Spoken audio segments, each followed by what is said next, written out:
હવે જોઈએ સ્વાધ્યાય 3.7 સદિશ a પ્લસ સદિશ b પ્લસ સદિશ c પ્લસ સદિશ d બરાબર 0 આપેલ છે. નીચે આપેલ વિધાનોમાંથી કયું સાચું છે? a સદિશ a સદિશ b સદિશ c તથા સદિશ d દરેક શૂન્ય સદિશ છે.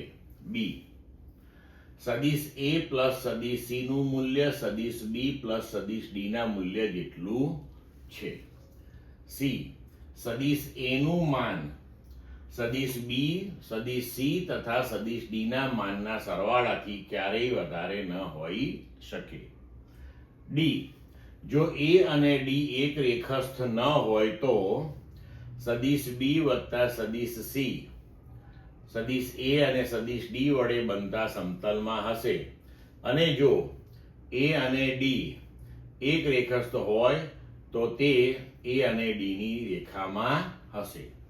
હવે પહેલું જોઈએ કે આપણને અહીંયા આપેલું છે કે આ ચારેય સદિશનો સરવાળો શૂન્ય છે. તો હવે આપણને એમાં એવું કહ્યું છે કે a b c તથા d દરેક શૂન્ય સદિશ છે. ના, એવું કઈ જરૂરી નથી. ચાર સદિશોનો સરવાળો જે શૂન્ય થાય છે એ ઘણી બધી રીતે થઈ શકે છે. બરોબર છે?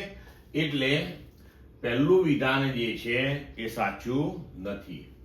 હવે બીજું વિધાન જોઈએ તો કે a પ્લસ c નું મૂલ્ય એ b પ્લસ d ના મૂલ્ય જેટલું છે. હવે આપણને સદિશ a plus b plus c plus d બરાબર 0 આપેલું છે. તો તમે અહીંયા લખી શકો કે સદિશ a પ્લસ સદિશ c બરાબર માઇનસ સદિશ b પ્લસ સદિશ d. તો હવે બંને બાજુએ તમે મૂલ્ય લઈ લો માત્ર, તો તમે લખી શકો કે ડાબી બાજુએ સદિશ a પ્લસ સદિશ c નું મૂલ્ય બરાબર જમણી બાજુએ સદિશ b પ્લસ સદિશ d નું મૂલ્ય. મતલબ કે વિધાન b જે છે એ સાચું છે. હવે જોઈએ વિધાન c. બરોબર?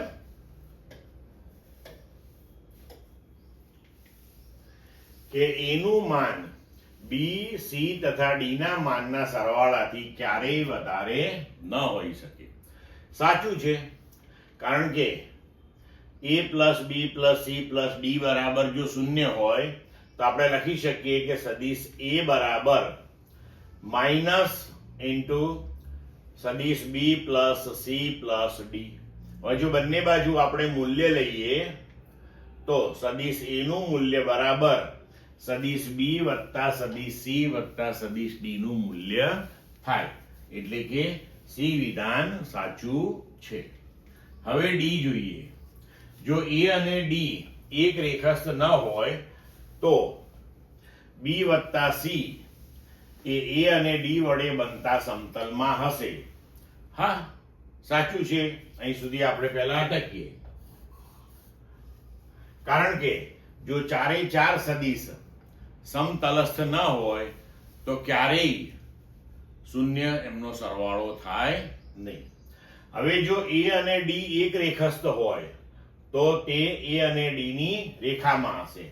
એ પણ સાચું. જો a અને d એક રેખસ્થ હોય તો તેમનો સરવાળો જે છે a પ્લસ d એના બરાબર આપણે લખી શકીએ માઇનસ b પ્લસ c.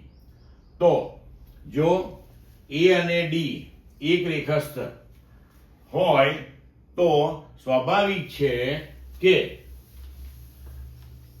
આપણને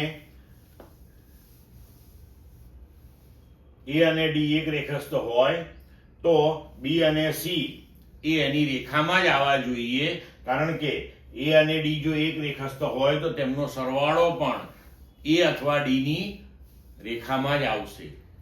તો પછી b અને c જે છે એનો સરવાળો પણ એ રેખા ઉપર જ, પરંતુ a અને d ના સરવાળાની વિરુદ્ધમાં થતો હોવો જોઈએ. ત્યારે જ આપણને શૂન્ય જવાબ મળે, નહીતર મળી શકે નહીં. એટલે કે બધા એક જ રેખા ઉપર ગોઠવાયેલા હોય હંમેશા. ક્લિયર? સાચું.